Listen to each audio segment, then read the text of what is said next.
الحمد لله نحمده ونستعينه ونستغفره ونؤمن به ونتوكل عليه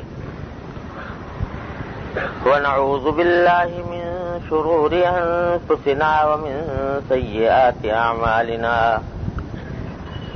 من يهده الله فلا مضل له ومن يضلله فلا هادي له وأشهد أن لا إله إلا الله وحده لا شريك له وأشهد أن سيدنا وسندنا ونبينا ومولانا محمدا عبده ورسوله صلى الله تعالى عليه وعلى آله وأصحابه وبارك وسلم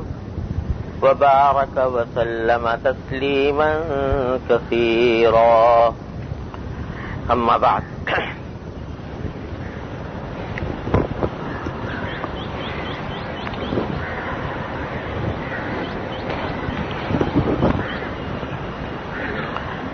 بھائی آج حدیث شروع کرنے سے پہلے ایک بات یہ ذکر کرنی ہے کہ شاید آپ حضرات کے علم میں آیا ہوگا کہ ہمارے استاد اور دارالعلوم کے شیخ الحدیث اور ناظم اعلیٰ حضرت مولانا صاحبان محمود صاحب قدس اللہ تعالیٰ سرہ کا پچھلے ہفتے انتقال ہوا. حضرت میرے بہت شفیق استاد تھے اور ان کی وفات صرف ان کے اہل خاندان کے لیے نہیں بلکہ ہم سب کے لیے، خاص طور پر دارالعلوم کے لوگوں کے لیے ایک بہت بڑا سانحہ ہے. ان کی وفات سے کبھی صدمہ اور غم تو اپنی جگہ ہے، لیکن اس کے نتیجے میں بہت سے خلا پیدا ہوئے اور انہوں نے بہت سی جو ذمہ داریاں سنبھالی ہوئی تھیں ان کو تقسیم کرنا پڑا. اس کی وجہ سے کچھ انقلابی تبدیلیاں ہوئی ہیں. ہمارے دارالعلوم میں صحیح بخاری شریف کا درس حضرت ہی دیا کرتے تھے اور سالہ سال سے الحمدللہ یہ سلسلہ جاری تھا. تو ان کی وفات کے بعد کوئی ان کے خلا کو تو پر کرنا مشکل، لیکن یہ اس طرح کی ذمہ داری اب مجھ ناکارہ پر ڈالی گئی ہے. اس کے علاوہ وہ جمعہ کے دن یہاں اسی مسجد میں خطاب فرمایا کرتے تھے. اس کے بارے میں بھی مسجد کے حضرات کا یہ خیال ہے کہ اب میں یہاں پر آیا کروں جمعہ کے دن. تو چونکہ ذمہ داریاں خاصی بڑھ گئی ہیں اور مصروفیات میں بھی اضافہ ہوا ہے، تو ایک تجویز یہ ہے کہ انشاءاللہ اللہ نے چاہا تو جمعہ کے دن، جمعہ کے وقت میں میری یہاں پر حاضری انشاءاللہ ہوگی. تو یہاں جمعہ کے دن حاضری ہو جایا کرے، جمعہ سے پہلے بیان ہو اور اس کو ذرا خاص اہتمام کے ساتھ کوشش کر لی جائے گی انشاءاللہ کہ جمعہ کے دن یہاں پر بیان ہو. اس میں شاید خواتین کا بھی انتظام کیا جا سکے. اور جو اتوار کا یہ اجتماع ہے تو اگر یہ یہاں کے بجائے دارالعلوم میں ہو جایا کرے تو اس میں میرے لیے یہ سہولت ہے کہ آنے جانے میں جو 2 گھنٹے تقریباً صرف ہوتے ہیں تو وہ میرے بچ جائیں گے اور کسی اور کام میں لگ جائیں گے. تو گویا تجویز یہ ہے کہ میری یہاں پر حاضری جمعہ کے دن ہو جائے، جمعہ کے وقت، اور جمعہ سے پہلے بیان ہو، اور اتوار کی یہ مجلس یہاں کے بجائے دارالعلوم میں ہو جایا کرے. یہ ایک تجویز ہے. میں آپ حضرات سے اس لیے ذکر کر رہا ہوں کہ آپ حضرات بھی اس پر غور کر لیجئے. اگر یہ ممکن ہو تو اس میں میرے لیے سہولت کا باعث ہوگا، لیکن ساتھ ہی میں یہ بھی چاہتا ہوں کہ زیادہ لوگوں کو تکلیف نہ پہنچے. تو اس پر غور کر لیجئے. اگلا اتوار جو ہے وہ میں یہاں پر نہیں ہوں گا انشاءاللہ. اسف معمول حضرت مولانا عبدالرؤوف صاحب سے درخواست کی جائے گی کہ وہ تشریف لائیں انشاءاللہ. اس سے اگلا اتوار انشاءاللہ فی الحال یہ ارادہ ہے کہ ابھی یہیں پر ہوگا، لیکن اس وقت تک آپ حضرات کے ذہن میں بات ڈال دی ہے، پھر باہمی مشورے سے اس اتوار میں طے کر لیں گے کہ یہاں ہو یا وہاں ہو. اس پر غور کر لیا جائے.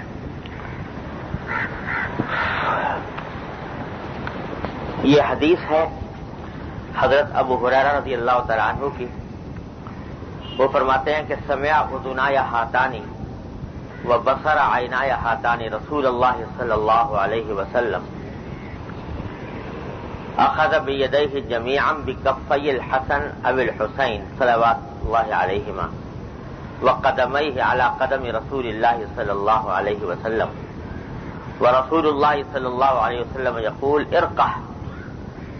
قال فرقی الغلام حتى وضع قدمه على صدر رسول الله صلى الله عليه وسلم ثم قال رسول الله صلى الله عليه وسلم افتح فاك ثم قبله ثم قال اللهم احبه فاني احبه. حضرت ابو ہریرہ رضی اللہ تعالیٰ عنہ فرماتے ہیں کہ جو واقعہ میں بیان کرنے جا رہا ہوں وہ میں نے اپنی آنکھوں سے دیکھا ہے. اپنی آنکھوں کی طرف اشارہ کرتے ہوئے فرمایا کہ میں نے اپنی ان آنکھوں سے دیکھا ہے، اور حضور اقدس صلی اللہ علیہ وسلم کی جو بات میں نقل کرنے جا رہا ہوں وہ میرے ان کانوں نے سنی ہے.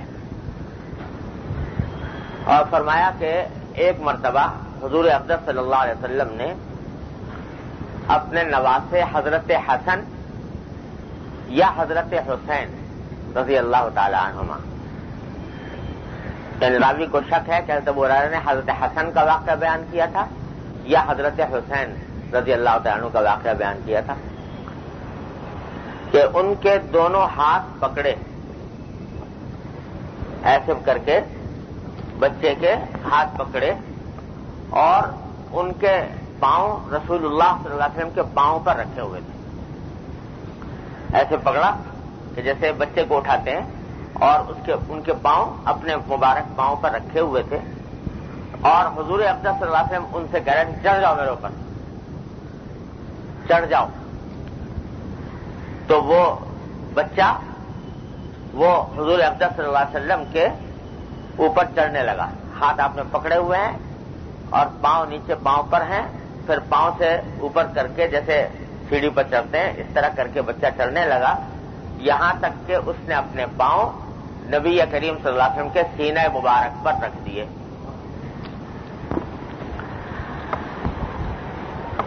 پھر جب وہ سینے پر پاؤں رکھ دیے تو قریب آ گیا تو آن حضرت صلی اللہ علیہ وسلم نے فرمایا کہ اپنا منہ کھولو. بچے نے منہ کھولا تو آن حضرت صلی اللہ علیہ وسلم نے ان کا بوسہ لیا، اور بوسہ لے کر فرمایا کہ اللہم احبہ فانی احبہ، یا اللہ میں ان سے محبت کرتا ہوں، آپ بھی ان سے محبت فرمائیے. اے اللہ ان سے محبت فرمائیے کیونکہ میں ان سے محبت کرتا ہوں. یہ روایت بیان کر رہے ہیں حضرت ابو ہریرہ رضی اللہ تعالیٰ عنہ، اور اس تاکید کے ساتھ بیان فرما رہے ہیں کہ میری آنکھیں جیسے کہ اب دیکھ رہی ہوں یہ واقعہ، اور جو کلمات سرکار دو عالم صلی اللہ علیہ وسلم نے ارشاد فرمائے گویا کہ میں نے اپنی کانوں سے سنے ہیں، ان کانوں سے سنے ہیں. اللہ بتلانا یہ مقصود ہے کہ حضور نبی کریم سرور دو عالم صلی اللہ علیہ وسلم کس طرح اپنے بچوں سے اپنے گھر والوں سے گھلے ملے رہتے تھے. یہ نہیں کہ چونکہ آپ کو ایک عظیم منصب حاصل ہے جو دنیا کے اندر کسی بھی انسان کو کسی فرد بشر کو حاصل نہیں ہو سکتا، اس واسطے اپنے گھر والوں سے الگ تھلگ ہو کر بیٹھ جائیں یا ان کے اوپر تحکم جتائیں، بلکہ ان کے ساتھ گھلے ملے رہتے تھے. یہی باب قائم کیا امام بخاری رحمۃ اللہ علیہ نے، اور یہی اس کو ثابت کرنا مقصود ہے کہ سرکار دو عالم صلی اللہ علیہ وسلم اپنے گھر والوں کے ساتھ کتنے شفیق اور مہربان تھے. بچے کو اپنے سینے مبارک پر سوار کر لیا. حقیقت یہ ہے کہ حضرات انبیاء کرام علیہ الصلوۃ والسلام اس کائنات میں بشریت کا کامل ترین نمونہ ہوتے ہیں. ان سے زیادہ کامل نمونہ کوئی اور ہو نہیں سکتا جیسے انبیاء کرام علیہ السلام ہوتے ہیں، کیونکہ اللہ تبارک و تعالیٰ ان کو بھیجتے ہی اس لیے ہیں تاکہ لوگوں سے بتایا جائے کہ دیکھو اگر ہماری پسند والی زندگی گزارنی ہے تو ان کا اتباع کرو، اس نمونے کو اپناؤ. یہ ہے وہ زندگی جو میں تم سے بھی چاہتا ہوں اور جو تم سے مطلوب ہے. تو کامل ترین نمونہ ہوتے ہیں. لہذا علماء کرام نے فرمایا کہ اس واسطے حضرات انبیاء کرام علیہ السلام اپنے عزیزوں، رشتہ داروں، گھر والوں اور احباب سے ان کی محبت بھی دوسرے لوگوں کے مقابلے میں زیادہ اور کامل اور مکمل ہوتی ہے. جتنے دوسرے لوگ محبت کرتے ہیں اپنے گھر والوں سے اور اپنے رشتہ داروں سے، اس سے زیادہ محبت انبیاء کرام علیہ السلام فرماتے ہیں. محبت ان کے اندر کامل ہوتی ہے، اور اسی کامل محبت کا نتیجہ یہ ہے کہ وہ ان کے ساتھ گھلے ملے رہتے ہیں. اگرچہ فرق یہ ہے کہ ہماری آپ کی محبت جو ہے وہ دیکھنے میں چاہے زیادہ معلوم ہو، لیکن حقیقت میں وہ اس لیے ناقص ہے کہ بعض اوقات ان کی خیر خواہی، آخرت کے معاملات میں ان کی خیر خواہی کا تصور جو ہے وہ مغلوب ہو جاتا ہے، اور حضرات انبیاء کرام علیہ السلام کے پیش نظر زیادہ تر ان کی آخرت کی خیر خواہی رہتی ہے. اس واسطے بعض اوقات فرق معلوم ہوتا ہے، ورنہ حقیقت میں ان کی محبت کامل ہوتی ہے. لیکن وہ محبت انہی حدود کی پابند ہے جو شریعت نے مقرر فرمائے. لہذا اس محبت میں اللہ تبارک و تعالیٰ کی کوئی نافرمانی نہیں ہوتی. آپ کے حکم کی کسی خلاف ورزی پر وہ محبت مشتمل نہیں ہوتی، بلکہ محبت بھی ہوتی ہے اور اللہ تبارک و تعالیٰ کے احکام کے دائرے میں رہ کر ہوتی ہے. اور پھر وہ محبت بھی اللہ ہی کے لیے ہوتی ہے کہ اللہ نے میرے ذمے ان کے حقوق عائد فرمائے ہیں، لہذا میں محبت کرتا، ان سے محبت کرتا. تو یہ بھی سنت ہے نبی کریم سرور دو عالم صلی اللہ علیہ وسلم کی کہ بچوں سے محبت کی جائے، بچوں سے پیار کیا جائے. لہذا جو حضرات علماء کرام، صوفیاء کرام جو متبع سنت ہوتے ہیں، ان کو آپ دیکھیں گے کہ وہ بچوں سے اتنی ہی محبت کریں گے، اتنا ہی پیار کریں گے، اور کریں گے اتباع سنت کے نقطۂ نظر سے. جو حضور اقدس صلی اللہ علیہ وسلم کی سنت کا اتباع اس میں ہے، پیار سے پیار کریں گے. ہمارے حضرت والا حضرت حکیم الامت مولانا تھانوی قدس اللہ تعالیٰ سرہ اللہ تعالیٰ ان کے درجات بلند فرمائیں. وہ بھی ہم نے اپنے بزرگوں سے سنا کہ بچوں سے بہت پیار کرتے تھے، اور اتنا پیار کرتے تھے کہ بعض اوقات بچوں کے ساتھ جب آدمی ان کو کھیلتا ہے تو کبھی چھیڑتا بھی ہے. تو حضرت والا جب خانقاہ سے اپنے گھر تشریف لے جایا کرتے تھے تو راستے میں بچے کھیل رہے ہوتے تھے، تو جب حضرت گزرتے تو ان بچوں کو چھیڑتے بھی تھے. بعض اوقات وہ بڑے ابا حضرت کو کہا جاتا تھا، جتنے بچے تھے بستی کے وہ سب حضرت کو بڑے ابا کہتے تھے. اور بعض اوقات ایسا ہوتا تھا کہ سب کے سب اکٹھے کھڑے ہو گئے، بڑے ابا سلام، بڑے ابا سلام، بڑے ابا سلام. تو ایک ایک بچہ سلام کرتا جا رہا ہے، حضرت ہر ایک کا جواب الگ الگ دیتے، اچھا بھائی وعلیکم السلام، اچھا بھائی وعلیکم السلام. تو جب بچے کھیل رہے ہوتے تھے، بعض اوقات مشغول ہیں اپنے کھیل میں، دھیان نہیں دیا، تو حضرت بھی جاتے ہوئے کسی کو چھیڑ دیا، کسی کو پیچھے سے کان پکڑ لیا، کسی کا سر پہ ہاتھ پھیر دیا، اس طریقے سے چھیڑتے ہوئے گزرتے تھے. اب بچے کھیل میں منہمک ہیں اور حضرت پیچھے سے آئے اور انہیں چھیڑ دیا، اس کو ہاتھ سے پکڑ لیا. تو بچہ تو کھیلنا چاہ رہا ہے، وہ ایک دم سے اس کو پکڑ لیا، تو اس کو بہت برا لگا. تو ایک بچے نے جب حضرت نے پکڑا تو ایک بچے نے چھوٹتے کہہ دیا، اللہ کرے بڑے ابا مر جائیں، اللہ کرے بڑے ابا مر جائیں.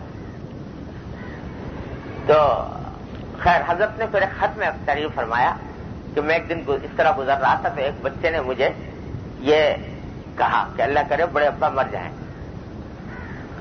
تو فرمایا کہ میں نے اپنے دل کا جائزہ لیا کہ اس جملے کا میرے اوپر کیا اثر ہوا بچے کے. ظاہر ہے کہ بچہ تو بچہ ہی ہے، اس نے کہہ دیا، اس کا تو کوئی خیال تھا ہی نہیں کہ اس نے کوئی گستاخی کی یا کوئی بچہ ہے، اس نے کہہ دیا. لیکن حضرت نے فرمایا کہ مجھے بالکل ایسا لگا کہ اس شخص نے مجھے بڑی اچھی دعا دی.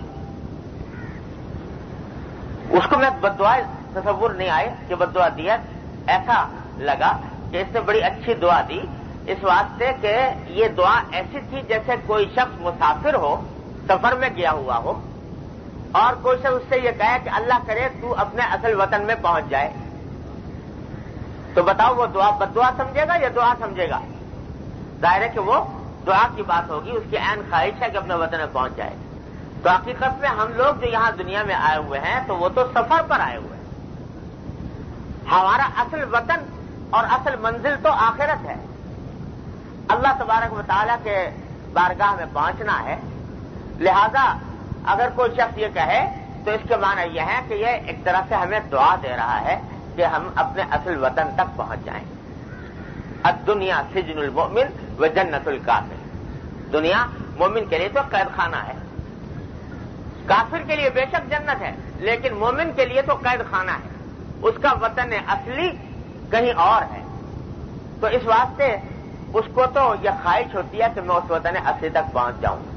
اسی لیے حدیث میں آیا کہ نبی کریم صلی اللہ علیہ وسلم نے فرمایا کہ من احب لقاء اللہ احب اللہ لقاءہ. جو اللہ تعالیٰ سے ملنا پسند کرتا ہے کہ میں اللہ تعالیٰ کے پاس پہنچ جاؤں، اللہ تعالیٰ بھی اس سے ملنا پسند فرماتے. تو اس واسطے حضرت فرماتے ہیں کہ مجھے یہ لگا کہ اس نے مجھے دعا دی.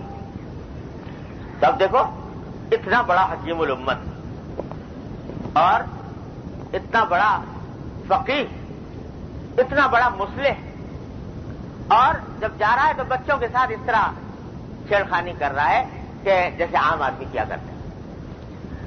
تو یہ کیا ہے؟ یہ نبی کریم سرور دو عالم صلی اللہ علیہ وسلم کی سنت پر عمل ہے. تو ہمارے حضرت والا فرمایا کرتے تھے کہ بھائی دیکھو، جب گھر میں جاؤ بچہ کھیلتا ہوا اچھا لگے، دل چاہے کہ گود میں اٹھا لو، تو ایک لمحے کے لیے رک جاؤ، رک کر یہ سوچو کہ ہمارا جو دل چاہ رہا ہے، نفس کا تقاضا ہو رہا ہے کہ اس کو اٹھائیں، تو اس نفس کے تقاضے پر عمل نہیں کرتے. دوسرے لمحے دوسرا خیال دل میں لاؤ کہ جناب رسول اللہ صلی اللہ علیہ وسلم بچوں سے محبت فرماتے تھے، گود میں اٹھایا کرتے تھے، آپ کی سنت کی اتباع میں اٹھاتا ہوں، اب اٹھا لو. اب اٹھا لو تو وہی عمل جو پہلے اپنے نفس کے لیے کرنے جا رہے تھے، وہی اتباع سنت کی غرض سے ہو گیا، اتباع سنت کی نیت سے ہو گیا. اس کا اجر، اس کی برکت، اس کا نور اس عمل میں شامل ہو. تو اس واسطے دنیا کا کوئی کام ایسا نہیں ہے جس کو انسان حسن نیت سے اور صحیح طریقے سے انجام دینے کے بعد دین کا کام نہ بنا لے. اللہ تعالی ہم سب کو توفیق عطا فرمائے. تو بھائی یہ بچوں کے ساتھ گلا ملا رہنا، بچوں کے ساتھ کھیلنا، یہ بھی سنت ہے نبی کریم صلی اللہ علیہ وسلم کی، اور اسی نیت سے اس کو انجام دینا چاہیے. اللہ ہمارے حضرت ڈاکٹر صاحب صلی اللہ تعالیٰ سے ایک مرتبہ ایک ایسا واقعہ بیان فرمایا کہ میں نے حضرت حکیم الامت مولانا تھانوی قدس اللہ تعالیٰ سرہ کا ایک ایسا واقعہ دیکھا ہے جو شاید دنیا میں اور کسی نے نہیں دیکھا ہوگا. شاید کیا وہ فرماتے یقیناً کسی اور نے نہیں دیکھا، میں نہیں دیکھا. اور وہ فرمانے لگے کہ میں حضرت والا حضرت حکیم الامت قدس اللہ تعالیٰ سرہ کے ساتھ ایک مرتبہ حضرت جب اپنے گھر جا رہے تھے تو ویسے جس وقت گھر جاتے تھے تو اس بات کی ممانعت تھی کہ جب خانقاہ سے گھر جا رہے ہیں تو اس بات کی ممانعت تھی کہ کوئی آدمی ساتھ چلے. بس مجھے تنہا چھوڑو، تنہا جاؤں. اور سامان اگر کوئی ہے تو کوئی دوسرا کو سامان لینے کی بھی ممانعت تھی کہ نہیں، بس کوئی ضرورت نہیں، میں تنہا جاؤں گا، اپنا سامان خود لے کے جاؤں گا، کسی کو اٹھانے کی ضرورت نہیں. یہ اس لیے کہ یہ جو پیری اور مشیخت جو رواج پا گئی تھی نا کہ پیر صاحب جب چل رہے ہیں تو ایک مریدوں کا لشکر ساتھ چل رہا ہے آگے پیچھے، یا ان کا سامان کوئی اٹھا لے جا رہا ہے، کچھ کر رہا ہے. تو اس طریقے سے حضرت والا کو سخت انقباض تھا. حضرت فرمایا کرتے کہ یہ شان بنانا پیری کی اور مشیخت کی یہ طریق کے بالکل خلاف ہے. ارے بھائی جیسے عام مسلمان رہتے ہیں اس طرح رہو سیدھے سیدھے. شان بنا کر اور بڑے پیر صاحب بن کر رہنا کہ آگے پیچھے لوگ چل رہے ہیں، لشکر جا رہا ہے، یہ حضرت والا کو قطعاً ناپسند تھا. اور حضرت فرماتے تھے کہ یہ جو شخص یہ شان بنانے کی کوشش کرے اس کو طریق کی ہوا بھی نہیں لگی. تو اس واسطے وہ فرماتے بھائی اس طرح جاؤ جیسے عام آدمی جاتا. حضور اقدس صلی اللہ علیہ وسلم کا بھی طریقہ کار یہی تھا. جب چلتے تو عام کاحد من الناس، کوئی غیر معمولی شان نہیں. یہاں تک کہ جب بیٹھے تو پتہ لگانا مشکل ہوتا تھا لوگوں کا کہ کون حضور اقدس صلی اللہ علیہ وسلم ہے. حدیث میں آتا ہے کہ جب حضور اقدس صلی اللہ علیہ وسلم مجلس میں تشریف فرما ہوتے تو اجنبی آدمی آتا تو پوچھتا تھا کہ بھئی کون سے ہے رسول اللہ صلی اللہ علیہ وسلم. ایسی کوئی امتیازی شان، امتیازی نشست نہیں ہوتی تھی کہ جس کے نتیجے میں لوگ جو ہیں وہ پہچان لے کہ ہاں یہ بیٹھے ہیں پیر صاحب، بلکہ عام کھلے ملے بیٹھے. یہاں تک کہ روایت میں آتا ہے کہ اتنی بعض اوقات دقت ہونے لگی کہ لوگ باہر سے آتے تو پتہ نہیں چلتا کہ حضور اقدس صلی اللہ علیہ وسلم کہاں ہیں، کون ہے. تو صحابہ کرام نے عرض کیا کہ یا رسول اللہ آپ اپنی خاطر تو نہیں لیکن آنے والوں کی سہولت کی غرض سے ایسا کر لیں کہ ہم آپ کا ایک وہ بنا دیں بیٹھنے کی جگہ. حدیث میں روایت میں لفظ دکان کا لفظ آتا ہے، یعنی جیسے ایک چبوترا جیسا بنا دیں کہ آپ اس چبوترے پر تشریف رکھیں تو اس چبوترے پر بیٹھنے سے لوگوں کو پتہ چل جایا کرے گا، دقت نہیں ہوگی.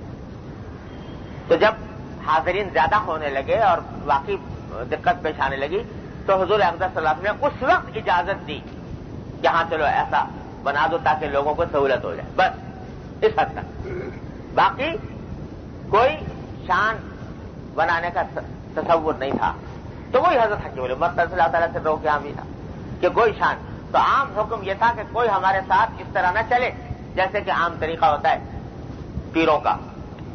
تو حضرت کو منع تھی، لیکن کسی ضرورت کے تحت کوئی ساتھ ہو گیا تو وہ الگ بات ہے. تو حضرت فرماتے ہیں حضرت ڈاکٹر صاحب عبداللہ صاحب قدس اللہ تعالیٰ سے رو کہ ایک دن میں اس طرح حضرت کے ساتھ کچھ باتیں کرتا کرتا چلا گیا گھر تک. تو حضرت نے فرمایا بھائی آ جاؤ گھر میں بیٹھ جاؤ. تو حضرت نے کمرہ کھول دیا تو وہیں حضرت بیٹھ گئے جا کے. مقصد یہ تھا کہ شاید دوپہر کا وقت تھا یا شام کا تھا، خدا جانے کون سا وقت تھا. تو مقصد یہ تھا کہ تھوڑا وقت یہاں بیٹھ جائیں، کچھ باہر دھوپ ہے. کہتے ہیں حضرت اندر چلے گئے. تو جب چلے گئے تو میں تنہا بیٹھا رہا اور خیال یہ تھا کہ جب واپس نماز کے لیے تشریف لے جائیں گے تو حضرت کے ساتھ چلا جاؤں گا. تو بیٹھے بیٹھے میں نے دیکھا کہ اندر سے آواز آئی کہ حضرت کے ہاں ایک بچی رہتی تھی جس کا جو گھر میں کچھ کام وام کیا کرتی تھی. تو حضرت نے اس کو خطاب کرتے ہوئے فرمایا کہ بھائی معلوم کہ تیرا نکاح ہو گیا، شادی ہو گئی، تو اللہ تعالیٰ مبارک کرے، کوئی دعا وغیرہ دی.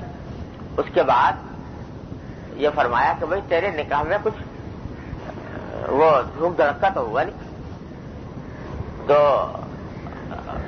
بالکل سیدھا سادہ سا نکاح ہو گیا، تو تو یہ سوچے گی کہ کسی نے میری شادی کی وہ تقریب نہ کی.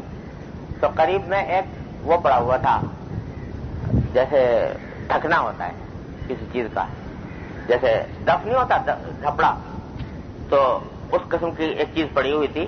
تو حضرت نے وہ اٹھا کے اسے کہا اللہ تیری میں شادی کی کا اعلان جو ہے وہ اس دف پہ کر دیتا ہوں.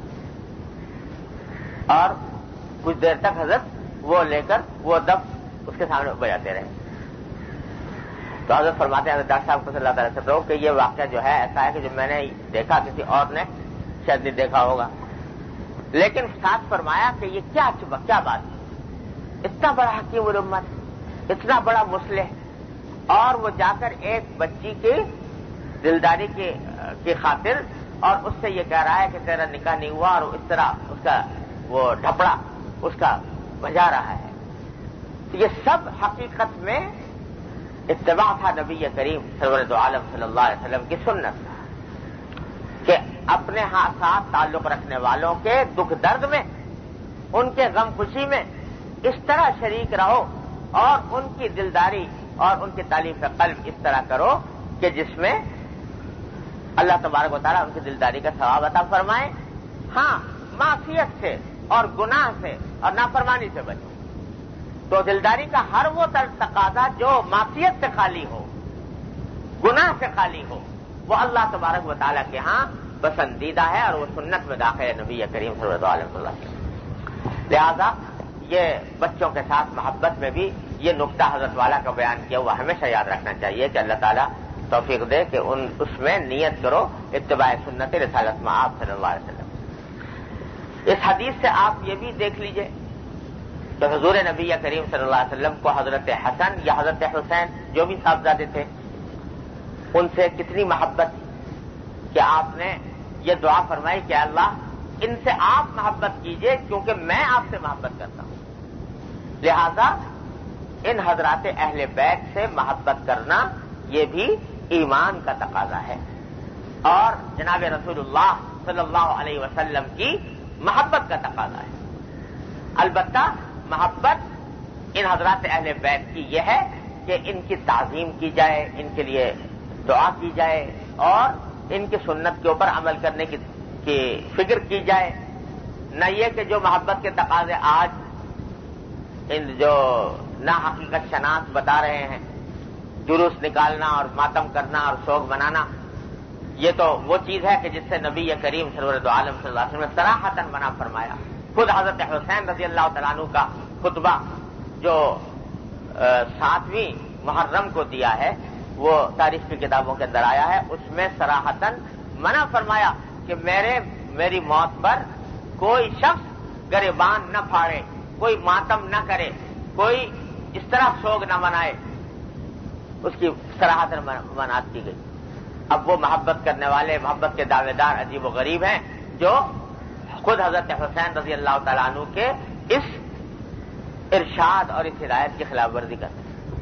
تو ایک طرف وہ لوگ ہیں، اور دوسری طرف بعض وہ ہیں کہ جو ان حضرات شیعوں کی تردید میں اتنے آگے بڑھ گئے کہ ان حضرات اہل بیت کی شان میں گستاخی کرنے لگے، الیاذ باللہ العلی العظیم. تو حقیقت میں یہ دونوں انتہائیں غلط ہیں. اہل سنت کا مسلک ہی اعتدال کا ہے کہ ان حضرات اہل بیت کے ساتھ محبت اور ان کی تعظیم حدود شرع میں رہتے ہوئے یہ ایمان کا تقاضا ہے. اور اسم کے ان کے شان میں ادنا گستاخی، جس کو نبی کریم صلی اللہ علیہ وسلم یہ فرما رہے ہیں کہ اللہ مجھے اس سے محبت ہے، آپ اس سے محبت کیجئے، ان کے بارے میں ثقیل کلمات استعمال کرنا یا ان کے اوپر الیاذ باللہ ان کے خلاف زبان طعن دراز کرنا، یہ بڑی ہی سخت محرومی کی بات ہے. اللہ تعالیٰ ہر مسلمان کو اس سے محفوظ رکھے. اگلی حدیث حضرت جریر رضی اللہ تعالی عنہ کی ہے. حضرت جریر ابن عبداللہ بجلی رضی اللہ تعالی عنہ، یہ حضور اقدس صلی اللہ علیہ وسلم کے صحابہ میں کئی حیثیتوں سے ایک ممتاز مقام رکھتے ہیں۔ یہ مدینہ منورہ کے باشندے نہیں تھے، قبیلہ ہے بجیلہ، یا تو اس کے یہ فرد تھے، اور حضور اقدس صلی اللہ علیہ وسلم کی خدمت میں آ کر مسلمان ہوئے تھے، اور بڑے حسین اور خوبصورت تھے۔ ان کا حسن و جمال، مردانہ حسن و جمال سارے عرب میں مشہور تھا، یہاں تک کہ صحابہ کرام میں یہ یوسف ہادی الامہ کے لقب سے مشہور ہے، کہ اس امت کے یوسف علیہ السلام، جیسے یوسف علیہ السلام حسن و جمال میں بے مثال تھے، تو اللہ تبارک و تعالیٰ نے ان کو حسن و جمال بھی بڑا عجیب و غریب عطا فرمایا تھا، اس لیے کہتے ہیں کہ اس امت کے یوسف ہیں، یوسف ثانی جیسے کہا جاتا ہے، اتنے خوبصورت تھے۔ بلکہ ایک مرتبہ یہ حضور اقدس صلی اللہ علیہ وسلم تشریف فرما تھے، تو یہ آنے لگے حضور اقدس صلی اللہ علیہ وسلم کی خدمت میں، آپ کسی گھر میں تھے، تو آپ نے صحابہ کرام سے خطاب کرتے ہوئے فرمایا کہ ابھی اس دروازے سے ایک ایسا شخص داخل ہوگا جو یمن کے باشندوں میں بہترین انسان ہے، اور اس کے چہرہ جو ہے وہ شاہی چہرہ ہے، بادشاہت کا نشان، ان کے حسن و جمال کی طرف اشارہ کرتے ہوئے فرمایا۔ تو جب یہ مسلمان ہو گئے تو اللہ تبارک و تعالیٰ کی توفیق سے اللہ تعالیٰ نے ان سے بڑی خدمات لی۔ ویسے بڑے خوبصورت تھے، حسین و جمیل تھے، لیکن ایک ان کے اندر بیماری تھی کہ گھوڑے پر سوار ہوتے تو جم کر نہیں بیٹھ سکتے، یہ ایک بیماری تھی۔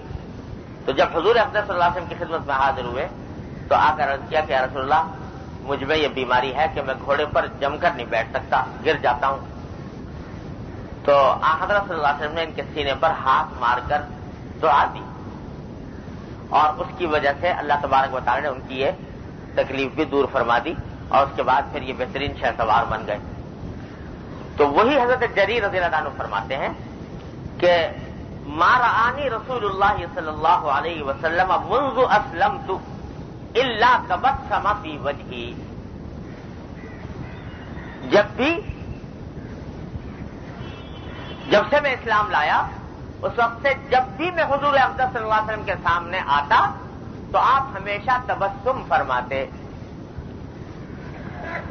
چہرے پر تبسم ہوتا، اور پرتبسم چہرے سے مجھ سے ملاقات فرماتے۔ یہ عادت بیان کر رہا ہے نبی کریم صلی اللہ علیہ وسلم، کبھی اس کے خلاف نہیں ہوا کہ میں سامنے گیا ہوں اور حضور اقدس صلی اللہ علیہ وسلم نے تبسم کے ساتھ میرا استقبال نہ کیا۔ اب یہ حضور اقدس صلی اللہ علیہ وسلم کی عادت شریفہ بیان کر رہے ہیں، اور یہ در حقیقت یہ عمل نبی کریم صلی اللہ علیہ وسلم کا آپ کے خود اس ارشاد کا عملی نمونہ ہے، جس میں آپ نے ارشاد فرمایا کہ اپنے کسی مسلمان بھائی سے ملتے ہوئے بشاش چہرے کے ساتھ ملنا، خندہ روئی، خندہ پیشانی اور بشاشت کے ساتھ ملنا، حدیث میں فرمایا کہ یہ بھی صدقہ ہے، یعنی یہ بھی ایک ایسا امر ہے، ایسا عمل ہے جو موجب اجر و ثواب۔ آپ اندازہ لگائیے کیا اس عمل کے اندر کیا تکلیف ہے، کیا دشواری ہے کہ آدمی جب بھی کسی مسلمان بھائی سے ملے تو خندہ پیشانی سے ملے، چہرے پر تبسم ہو، کیا اس میں تکلیف ہے؟ لیکن حضور اقدس صلی اللہ علیہ وسلم کی سنت پر عمل ہونے کی وجہ سے یہ عمل موجب اجر و ثواب بن گیا۔ تو اللہ تبارک و تعالیٰ کی رحمت اس طرح اپنے بندوں کو نوازنے کے بہانے ڈھونڈ کہ ذرا ذرا سے عمل پر اللہ تبارک و تعالیٰ نواز رہے ہیں اپنے اجر و ثواب سے۔ ہاں، صرف یہ کہ ذرا سا آدمی دھیان کر لے کہ یہ عمل میں نبی کریم صلی اللہ علیہ وسلم کی سنت کے مطابق کر رہا ہوں، تو ایسا نہ ہو کہ آدمی ایسا خشک ہو کہ دوسرے آدمی کو مل کر کوئی فرحت نہ ہو۔ ایسا بناؤ کہ جب آدمی دوسرا ملے تو اس کو فرحت ہو، اور اس فرحت کے نتیجے میں تم بھی اجر و ثواب کے مستحق ہوگے، نبی کریم صلی اللہ علیہ وسلم کی سنت کے اتباع کا تمہیں ثواب ملے گا۔ اللہ تعالیٰ ہم سب کو توفیق عطا فرمائے۔ آگے حضرت عائشہ صدیقہ رضی اللہ تعالیٰ عنہا کی حدیث ہے، وہ فرماتی ہیں کہ ما رأيت رسول اللہ صلی اللہ علیہ وسلم ضاحکا قط حتى ارى منه لهواته انما كان يتبسم صلی اللہ علیہ وسلم۔ فرماتی ہیں کہ میں نے رسول اللہ صلی اللہ علیہ وسلم کو کبھی اس طرح ہنستے ہوئے نہیں دیکھا کہ جس سے گلے کے اندر کا جو کوا ہوتا ہے وہ نظر آ جائے۔ دوبارہ قہقہ مار کے آدمی ہنستا ہے تو اندر گلے کا کوا نظر آنے لگتا ہے، تو کبھی میں نے آپ کو اس طرح قہقہ مار کر ہنستے ہوئے نہیں دیکھا کہ گلے کا کوا نظر آنے لگے۔ عام طور سے آپ کا معمول یہ تھا کہ تبسم فرماتے تھے، چہرہ مبارک پر تبسم ہوتا تھا، اور کھلکھلا کر ہنسنا یا اس طرح ہنسنا کہ جس سے آدمی بے قابو ہو جائے، قہقہ مار کر ہنسنا، یہ آپ کے معمول میں شامل نہیں۔ کبھی کبھی جو زیادہ ہنسے تو روایت میں آتا ہے کہ ضاحک حتی بدت نواجذہ، کہ آپ کی داڑھیں نظر آنے لگی۔ یہ اتنا ہنسنا تو کبھی کبھی ثابت ہے نبی کریم صلی اللہ علیہ وسلم، لیکن ایسا قہقہ مار کر ہنسنا کہ جس سے آدمی کا گلا نظر آنے لگے، تو یہ حضور اقدس صلی اللہ علیہ وسلم کا معمول نہیں تھا۔ عائشہ فرماتی ہیں کہ کبھی ساری عمر اس طرح نہیں دیکھا۔ تو یہی سنت بھی، اس طرح قہقہ مار کر ہنسنا کہ آدمی بے قابو ہو جائے۔ تو حدیث میں فرمایا کہ ان کثرت الضحک تمیت القلب،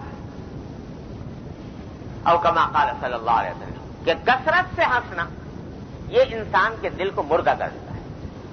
تو ایک طرف یہ ہے کہ جب بھی کسی سے مل رہے ہیں تو خندق پیشانی سے تبسم کے ساتھ، اور دوسری طرف یہ کہ اس طرح قہقہے نہیں لگا رہے کہ جیسے بے فکر اور غافل لوگ لگایا کرتے ہیں۔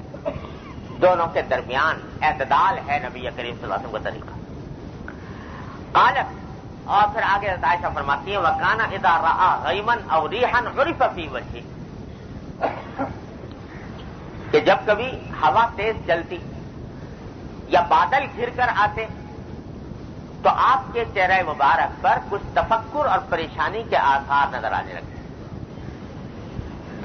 جب زیادہ تیز ہوا چلی یا بادل بہت گر کر آ گئے تو عائشہ فرماتی ہیں کہ ہم نے عرض کیا کہ یا رسول اللہ، جب لوگ بادل کو دیکھتے ہیں تو خوش ہوتے ہیں اور ان کو یہ امید ہوتی ہے کہ اس بادل سے بارش برسے گی، اور بارش تو اللہ تعالیٰ کی رحمت ہے، اور لیکن آپ کو میں دیکھتی ہوں کہ جب زیادہ بادل گر کر آتے ہیں تو آپ کے چہرہ مبارک پر کچھ پریشانی کے آثار ظاہر ہوتے ہیں۔ تو فرمایا سرکار دو عالم صلی اللہ علیہ وسلم نے کہ یا عائشہ، میں در حقیقت اس لیے فکر مند ہوتا ہوں کہ میرے پاس اس بات کی کیا گارنٹی ہے کہ یہ بادل جو آئے ہیں یا یہ ہوا جو چلی ہے یہ اللہ تعالیٰ کی طرف سے عذاب نہیں ہے، کیونکہ قرآن کریم میں ہے کہ ایک قوم ایسی تھی کہ اس کے سامنے بادل گر کر آئے تو انہوں نے کہا ھذا عارض ممطرنا، یہ بادل تو ہمیں بارش برسانے کے لیے آئے ہیں، لیکن حقیقت میں وہ بادل جو تھے وہ اللہ کا عذاب لے کر آ رہے تھے۔ اس واسطے جب بادل آتے ہیں تو مجھے یہ خطرہ ہوتا ہے کہ کہیں ایسا نہ ہو کہ اللہ تبارک و تعالیٰ کی طرف سے عذاب لے کر آ رہے ہوں یہ بادل، یہ ہوا جو چل رہی ہے یہ عذاب کی ہوا، اعوذ باللہ عذاب کی ہوا نہ ہو، اس واسطے میرے چہرے پر تم تغیر کے آثار دیکھتی ہو۔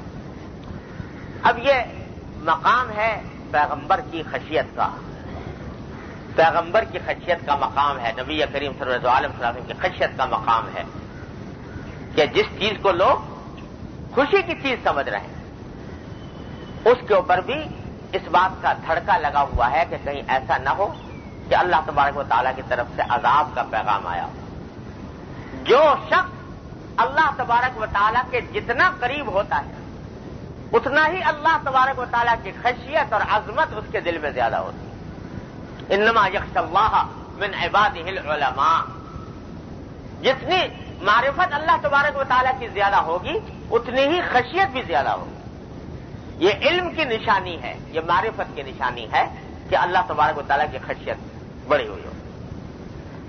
دیکھو, جو آدمی کسی شے کی حقیقت سے واقف نہ ہو اتنا ہی وہ بے خوف ہوتا ہے. ایک بچہ ہے, وہ فرض کرو ایک آگ کا انگارہ رکھا ہوا ہے, تو وہ کیا سمجھے کہ یہ کیا چیز ہے, تو اس کو کوئی خوف اس سے نہیں ہوگا. بعض اوقات ہاتھ میں اٹھا لے گا, اس لیے کہ پتہ ہی نہیں اس کو کیا ہے کیا. اور جتنی جتنی معرفت بڑھتی جائے گی, علم بڑھتا جائے گا, اتنا ہی خوف و خشیت میں اضافہ ہوگا. تو اللہ جل جلالہ کی معرفت جتنی بڑھتی ہے اور جتنا اس کے ساتھ قرب بڑھتا ہے اتنی ہی اس کی خشیت میں اضافہ ہوتا ہے.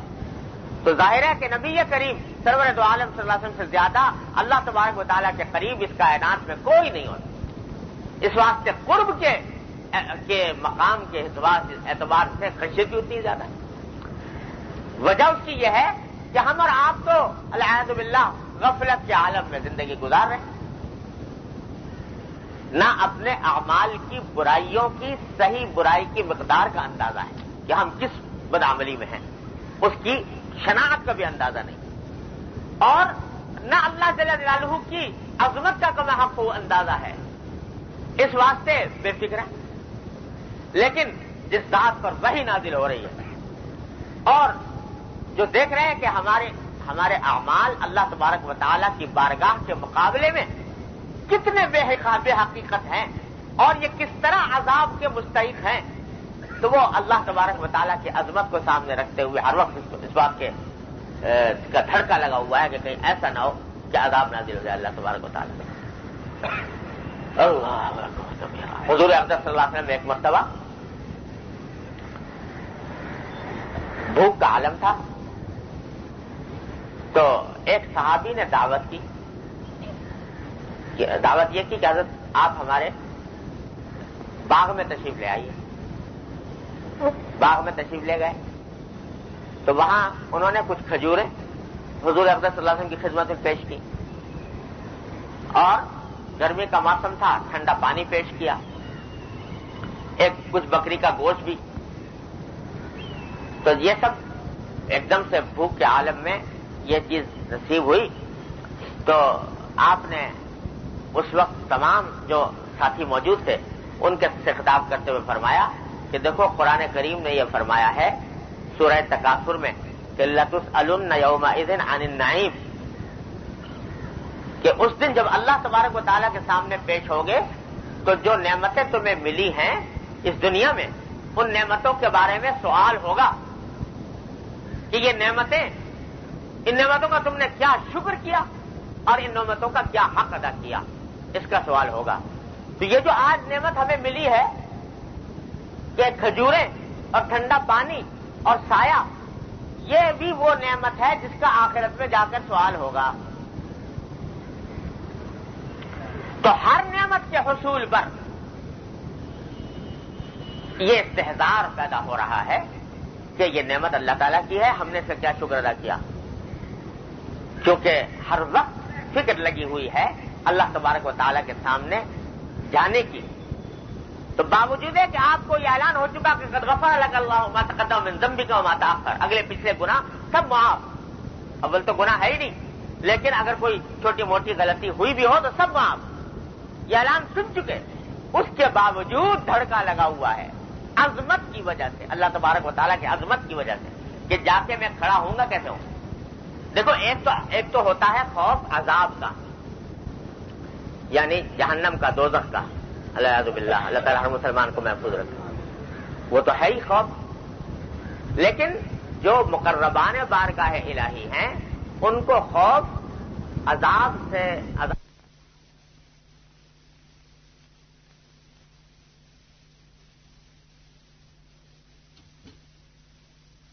اور خوف درحقیقت ہوتا ہے اس بات کا کہ آپ کے بارگاہ میں جا کر کھڑے کس منہ سے ہوں گے. وہ عذاب دیں بعد میں نہ دیں وہ الگ معاملہ, لیکن اس منہ کے ساتھ, اس سیاہ چہرے کے ساتھ, ان اعمال کے ساتھ میں اپنے پروردگار کے سامنے جا کے کھڑا کیسے ہوں گا؟ یہ خوف سب سے زیادہ ہوتا ہے. اور اسی طرح اشارہ ہے قرآن کریم میں جو فرمایا وہ اما من خاف مقام ربہ ونہى النفس عن الہوى، کہ جو آدمی ڈرتا ہو اس بات سے کہ میں اپنے پروردگار کے سامنے کس طرح جا کر کھڑا ہوں گا، کیا منہ دکھاؤں گا اپنے پروردگار کو، تو یہ خوف ہے جو مقربان بارگاہ الہی کو ہوتا ہے کہ ان کے سامنے کھڑا کیسے ہو. یہ خشیت ہوتی ہے. عذاب وغیرہ تو بات کی بات ہے، لیکن صرف یہ بات کہ اپنے پروردگار کو کیا منہ دکھاؤں گا، ان کے سامنے کھڑا کیسے ہوں گا، یہ خوف بڑا عظیم خوف ہوتا ہے جو مقربان کو ہوتا ہے ہر وقت. تو اس واسطے ان کو اپنے اعمال کی اللہ تبارک و تعالیٰ کی عظمت کے آگے بے حقیقتی کا بھی احساس زیادہ ہوتا ہے، اللہ تعالیٰ کی خشیت کا ادراک بھی زیادہ ہوتا ہے. اس واسطے ڈرتے رہتے ہیں ہر وقت. مقربانہ بیچ ببد حیران، ان کو حیرانی اور فکر اوروں سے کے مقابلے میں زیادہ ہوتی ہے. اب دیکھ لو صبح شام ہمارے اوپر بھی بادل گڑگڑاتے ہیں، آندھیاں چلتی ہیں، لیکن یہ خیال نہیں گزرتا کہ بھئی کہیں یہ عذاب نہ ہو اللہ تعالیٰ کی طرف سے. حالانکہ ہم تو العیاذ باللہ ہمارے کرتوت ایسے ہیں، العیاذ باللہ تعالیٰ اپنے پناہ میں رکھے، ہمارے کرتوت تو ایسے ہیں کہ جیسے پچھلے قوموں جن کے اوپر عذاب آئے ہیں شاید ان ہمارے کرتوتوں سے کم پر عذاب آ گئے ان کو، ہمارے تو آگے بڑھے ہوئے العیاذ باللہ. اس کے باوجود خوف نہیں، لیکن نبی کریم صلی اللہ علیہ وسلم اس کو دیکھ کر خوف کر رہے ہیں. تو بھائی اللہ تبارک و تعالیٰ کی عظمت، اس کے جلال کا حق یہ ہے کہ اس کا خوف ہر انسان کے دل میں رہے. اللہ تعالیٰ اپنی رحمت سے توفیق عطا فرمائے. آگے حضرت واصلہ ابن اسقع رضی اللہ تعالیٰ عنہ کی روایت ہے. وہ خود بھی صحابی ہیں، لیکن آگے حضرت ابو ہریرہ رضی اللہ تعالیٰ عنہ سے روایت فرما رہے ہیں کہ نبی کریم صلی اللہ علیہ وسلم نے فرمایا کہ اقل الضحک فإن کثرۃ الضحک تمیت القلب. ابھی تھوڑی دیر پہلے یہ حدیث میں نے آپ کو سنائی تھی کہ حضرت صلی اللہ علیہ وسلم نے فرمایا کہ ہنسنا کم کرو، اس لیے کہ زیادہ ہنسنا جو ہے وہ انسان کے قلب کو مردہ کر دیتا ہے. اور اس کی آگے تھوڑی سی تفصیل اگلی حدیث میں ہے. حضرت ابو ہریرہ فرماتے ہیں کہ نبی کریم صلی اللہ علیہ وسلم گزرے اپنے صحابہ کے ایک گروہ پر، کچھ صحابہ کرام تھے، وہ یضحکون و یتحدثون، خوب ہنس رہے تھے اور باتیں کر رہے تھے، جیسے ہم لوگ گپ شپ میں کرتے رہتے ہیں کہ باتیں بھی کر رہے ہیں خوب اور ہنس بھی رہے ہیں. تو آپ نے اس موقع پر ارشاد فرمایا کہ والذی نفسی بیدہ لو تعلمون ما اعلم لضحکتم قلیلا لبکیتم کثیرا، کہ قسم اس ذات کی جس کے ہاتھ میں میری جان ہے، اگر تمہارے علم میں وہ باتیں آ جائیں جو میں جانتا ہوں تو ہنسو بہت کم اور رو بہت زیادہ. ہنسو کم اور رو زیادہ اگر وہ باتیں میرے علم میں آ جائیں، تمہارے علم میں آ جائیں جو میرے علم میں ہے. یعنی یہ بات کہ مرنے کے بعد کیا ہونے والا ہے، قبر میں کیا ہونے والا ہے، حساب و کتاب کا منظر کس طرح پیش آئے گا، اور اس کے بعد اللہ تعالیٰ کے سامنے حاضری کس طرح ہوگی، اس کے بعد جہنم اور دوزخ کے عذاب کے جو مناظر ہیں جو میں جانتا ہوں، اگر تمہارے علم میں آ جائیں تو تم ہنسو کم اور رو زیادہ. اور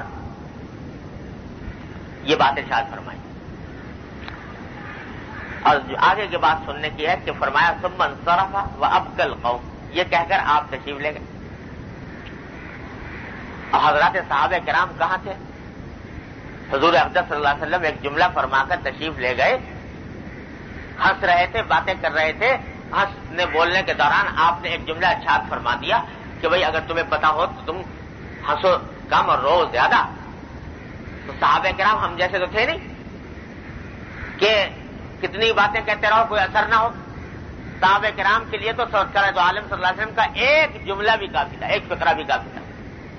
تو نتیجہ یہ کہ جو حضرات ہنس رہے تھے بہت، انہوں نے رونا شروع کر دیا کہ ہم تو کس غفلت میں ہیں. حضور اقدس صلی اللہ علیہ وسلم یہ فرما رہے ہیں کہ تمہیں حقیقت حال کا علم نہیں ہے ورنہ ہنستے نہیں روتے.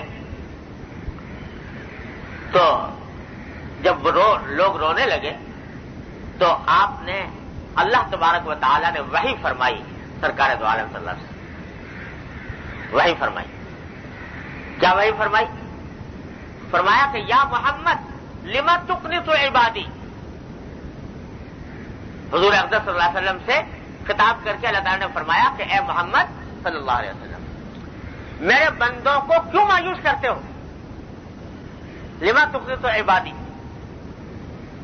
کیوں مایوس کرتے ہو میرے بندوں کو؟ تو نبی کریم صلی اللہ علیہ وسلم پھر لوٹ کر تشریف لائے اور آ کر صحابہ کرام سے فرمایا اب شروع، خوشخبری سن لو. اور فرمایا کہ وَسَدِّدُوا وَقَارِبُوا، کہ سیدھا ہونے کی کوشش کرو پوری، یعنی شریعت کے مطابق عمل کرنے کی پوری کوشش کرو، لیکن پوری تمہارے بس میں نہ آئے تو قریب قریب ہی آ جاؤ، قریب قریب ہی آ جاؤ. سددوا وقاربوا. اب یہ حدیث بڑے عجیب و غریب مضامین پر مشتمل ہے. پہلی بات تو یہ کہ حضور اقدس صلی اللہ علیہ وسلم نے یہ بات فرمایا کہ بھئی بہت ہنسنا جو ہے یہ انسان کے قلب کو مردہ کر دیتا ہے. اور صحابہ کرام ہنس رہے تھے، بول رہے تھے، تو ان کو جا کر آپ نے فرمایا کہ بھئی اتنا زیادہ ہنسنا بھی ٹھیک نہیں ہے. تو حقیقت میں تعلیم یہ ہے کہ ایک مومن کو نہ تو ایسا خشک ہونا چاہیے کہ ہر وقت عبوسن قمطریرا، کہ اس کو دیکھ کے آدمی کو وحشت ہو اور ہر وقت ناک چڑھائے بیٹھا رہے اور کوئی آدمی مل کر خوش نہ ہو. ابھی گزرا کہ حضرت جریر رضی اللہ عنہ فرماتے ہیں جب بھی ملاقات ہوئی تبسم فرمائے. تو آدمی نہ تو آدمی کو اتنا خشک ہونا چاہیے، بلکہ جیسا پیچھے گزرا کہ گھلا ملا رہے انسانوں کے ساتھ اور ان کے ساتھ حسن اخلاق کا برتاؤ کرے، خندہ پیشانی سے پیش آئے.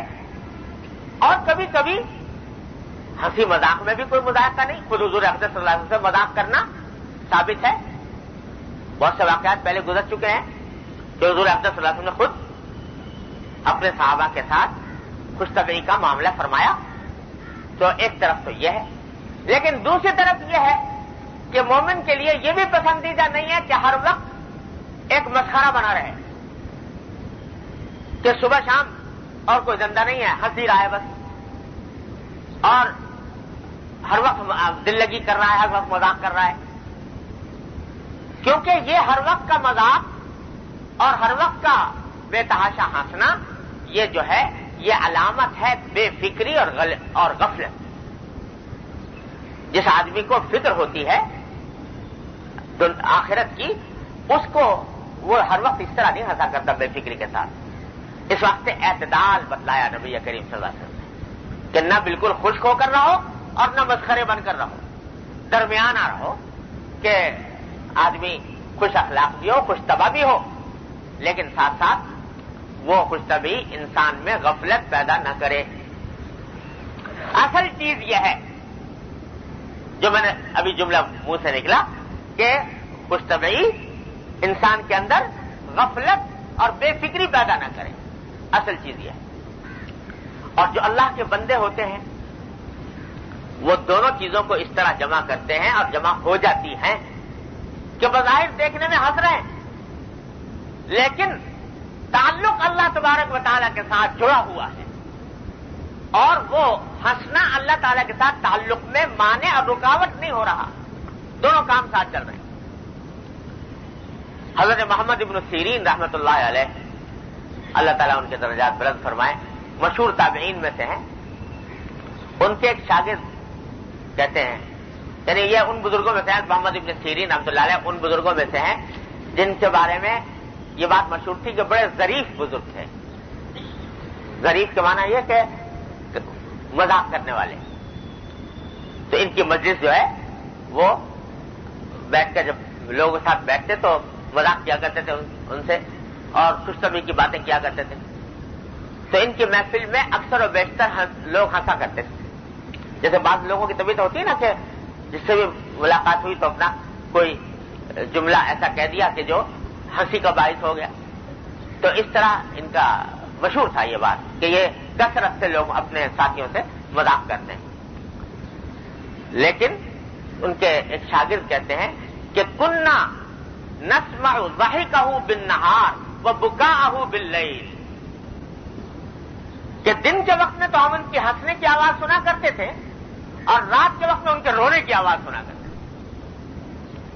رات کے وقت جب اللہ تبارک و تعالیٰ کے بارگاہ میں حاضر ہوتے تو وہی شخص جو ہنسی مذاق کر رہا ہے لوگوں کے ساتھ، وہی اللہ کی بارگاہ میں حاضر ہو کر رویا کرتا تھا. تو معلوم ہوا کہ یہ ہنسی جو ہو رہی تھی یہ در حقیقت ایک پردہ پڑا ہوا تھا.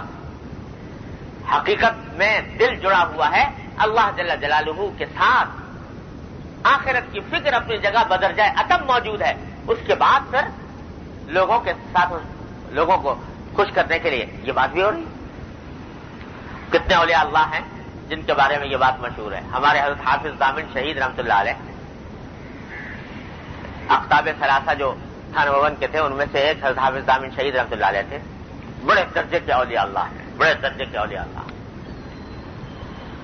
ایسے اولیاء اللہ میں کہ ہمارا آپ تصور بھی نہیں کرتا. لیکن تھانہ بھون میں بیٹھے اور مجلس جو ہے ان کی جو ہے وہ بڑی یعنی باغ و بہار مجلس ہوا کرتی اور ہنسی مذاق بھی چلتا تھا لوگوں سے. تو یہ ان کا جملہ مشہور ہے کہ بھائی دیکھو وہاں 3 بزرگ تھے، ایک حضرت حافظ دامن شہید رحمۃ اللہ علیہ، ایک حضرت مولانا فتح محمد کیا نام تھا، حضرت مولانا حضرت مولانا شیخ محمد تھانوی رحمۃ اللہ علیہ، اور ایک حضرت حاجی امداد اللہ صاحب مہاجر مکی رحمۃ اللہ علیہ جو ہمارے شیخ المشائخ ہیں. 3 بزرگ وہاں رہا کرتے تھے خانقاہ میں، حضرت جو تھانہ بھون کی خانقاہ جو ہے اس میں. اور یہ تینوں اقطاب ثلاثہ کہلاتے تھے، 3 بڑے درجے کے اولیاء اللہ. تو حضرت حاجی صاحب جو ہیں وہ اپنے تصوف میں اور طریقت میں امام تھے. حضرت مولانا شیخ محمد تھانوی رحمۃ اللہ علیہ جو تھے وہ اپنے علم ظاہر کے اندر ان کا شعرا تھا. حضرت حافظ دامن شہید رحمۃ اللہ علیہ جو ہیں اپنا یہ بھی اولیاء اللہ میں سے تھے مگر اپنا لوگوں کے ساتھ گلے ملے رہتے تھے. تو جب کوئی آتا تو کہتے دیکھو بھائی اگر فتویٰ لینا ہو تو وہ بیٹھے ہیں مولانا شیخ محمد صاحب تھانوی، ان کے پاس چلے جاؤ. اور اگر بیعت ہونا ہو اور اصلاح کرانی ہو تو وہ بیٹھے ہیں حاجی امداد اللہ صاحب مہاجر مکی رحمۃ اللہ علیہ، ان کے پاس چلے جاؤ. اگر حقہ پینا ہو تو یاروں کے پاس آ جاؤ، حقہ پینا ہو تو یاروں کے پاس آ جاؤ.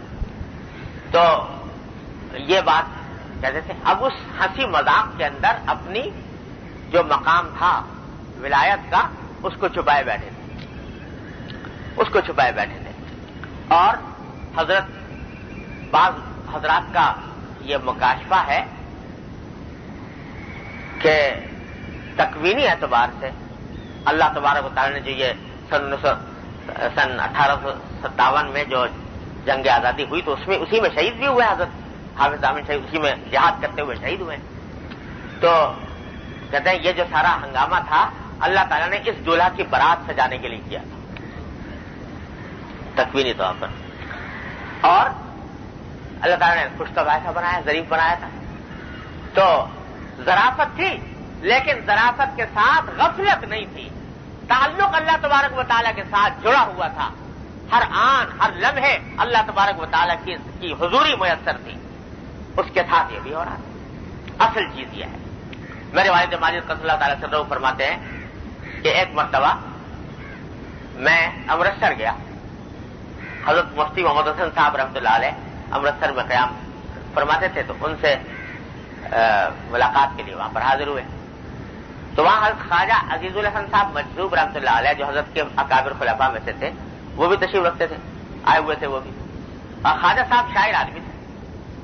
تو ایسا ہوا کہ حضرت مفتی صاحب نے حضرت مجذوب صاحب اور غازی صاحب نے حضرات کے آنے پر بڑی خوشی منائی، کھانے کا انتظام کیا. کھانے کے بعد آم کا موسم تھا، آم خوب کھائے. اور اس میں حضرت خواجہ صاحب جو تھے وہ شاعر آدمی تھے، انہوں نے شعر بھی خوب سنائے. اور شعر کے اندر کچھ ہنسی مذاق بھی چلا اور کافی وقت اس میں گزر گیا. تو اچانک حضرت خواجہ صاحب نے پوچھا کہ بھائی یہ بتاؤ کہ کس کس کو غفلت ہوئی. یعنی اب تک جو مجلس چل رہی تھی کھانے کی، آم کھانے کی، شعر سنانے کی اور لطیفوں کی، یہ جو مجلس چل رہی تو کون کون غافل ہوا، کس کس کو غفلت ہوئی؟ تو حضرت پائی صاحب فرماتے ہیں کہ میں نے عرض کیا کہ حضرت لگتا تو ایسا ہے کہ یہ ساری مجلس ہی غفلت میں تھی. خواجہ صاحب نے فرمایا کہ الحمدللہ میں آپ سے کہتا ہوں کہ اللہ کا فضل و کرم ہے، مجھے اس میں غفلت نہیں ہوئی. یعنی باوجود ہنسنے کے، باوجود لطیفے سنانے کے، باوجود شعر سنانے کے، دل اللہ تبارک و تعالیٰ کے ساتھ جڑا ہوا ہے. اصل چیز یہ ہے کہ جب اللہ تعالیٰ کے ساتھ تعلق مضبوط ہو جاتا ہے تو پھر یہ چیزیں جو ہیں اس تعلق میں رکاوٹ نہیں بنتی. یہ بھی ہو رہا ہے اور وہ بھی ہو رہا ہے. تو اصل چیز یہ ہے کہ غفلت نہ ہو. کیونکہ اصل چیز یہ ہے، لہذا یہ جو آپ نے ارشاد فرمایا تھا شروع میں کہ بھئی اگر تمہیں پتہ لگ جائے جو مجھے پتا ہے تو تم رو زیادہ ہنسو کم، تو ایک عام جملہ ارشاد فرما دیا تھا. اس سے خطرہ ہوا کہ کہیں ایسا نہ ہو کہ لوگ مایوس ہو جائیں. اللہ تعالیٰ کی رحمت تو دیکھو کہ یہ لوگ مایوس ہو جائیں کہ بھئی ہنسنے کے اوپر پابندی لگ گئی اور جائز ہنسی مذاق بھی اور جائز باتیں بھی منع ہو گئی. اللہ تعالیٰ نے باقاعدہ وحی فرمائی کہ میرے بندوں کو مایوس نہ کرو، اور ایسا نہ ہو کہ وہ اس بات کو سن کر یہ سمجھ لیں کہ ہر قسم کی گفتگو، ہر قسم کا ہنسنا منع ہے. لہذا ان کے سامنے وضاحت کرنی چاہیے تاکہ بندے میرے مایوس نہ ہوں.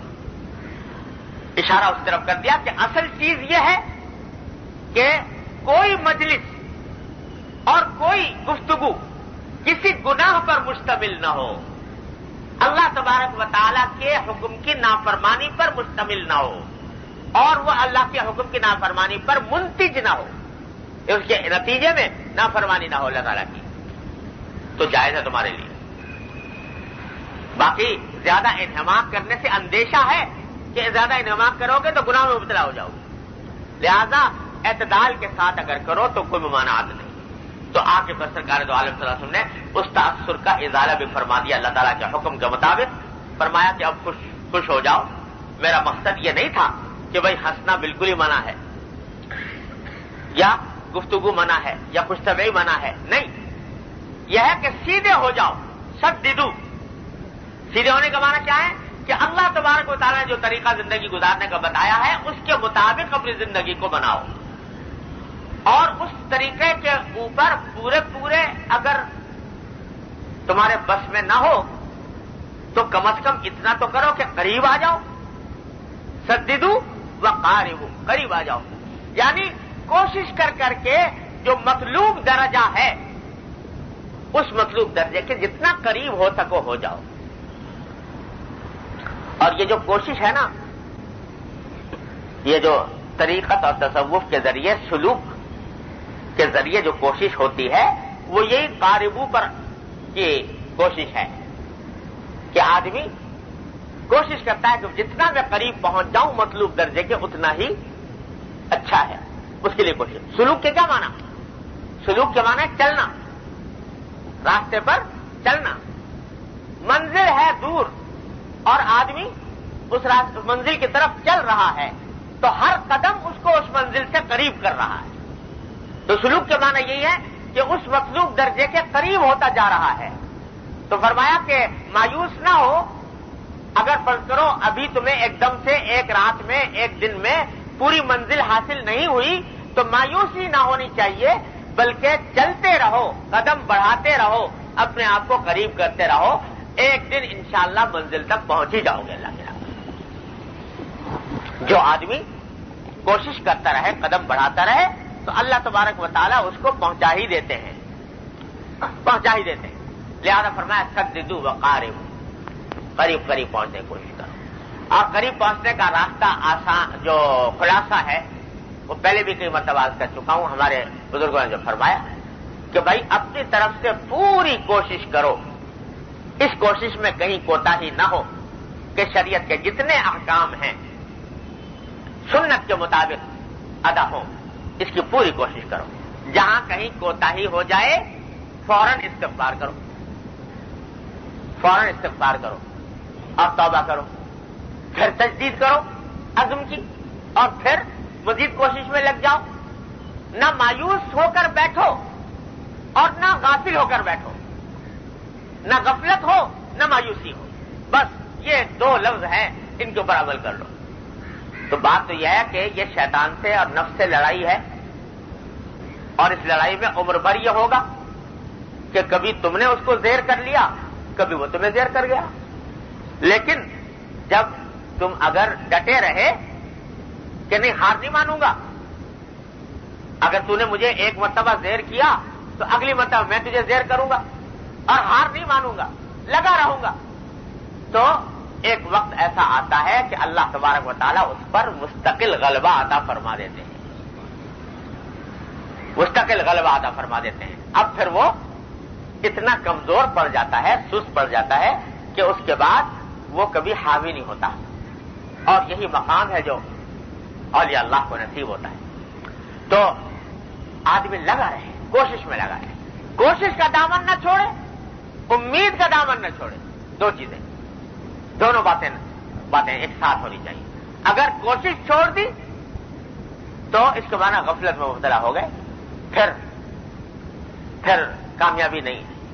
اور اگر کوشش تو جاری ہے، ساتھ ساتھ یہ کہ مایوس ہونے لگے کہ صاحب کوشش تو کر رہا ہوں اور مجھ سے نہیں ہو رہا، تو یہ مایوس بھی نہیں، بلکہ فرمایا سددوا وقاربوا، قریب ہوتے جاؤ، قریب ہوتے جاؤ.